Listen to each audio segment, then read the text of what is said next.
Up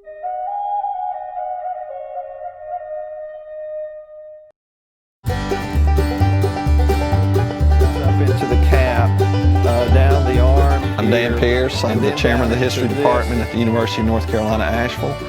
And I've written this book, Corn from a Jar, Moonshining in the Great Smoky Mountains.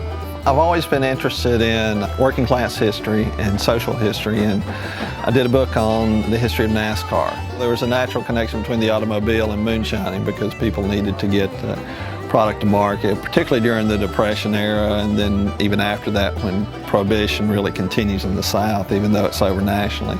And so here was a new thing that they could get their product to market really quickly and also have markets further away than they did. You know, with stereotypes over the years, from things from Snuffy Smith and Little Abner and movies, the Beverly Hillbillies and Andy Griffith Show, you get this impression of kind of the lazy, illiterate, ignorant moonshiner, violent. There was violence. You know, I was kind of surprised that there was less than you would expect in many ways. But the thing that I found is that there were so many of these people who were really intelligent, really creative. They were looking for a way to hold on to their farms, to pay their taxes, to pay their mortgages, and this was one available way.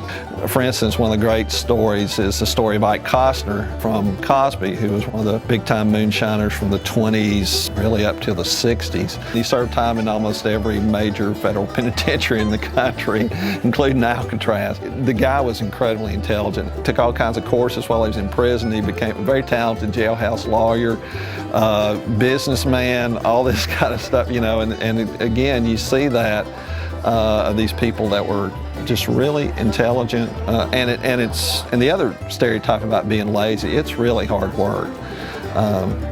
Just to be able to make it well and to hide a still and haul all the stuff in, haul the product out, it's very difficult work, so it wasn't a job for a lazy person.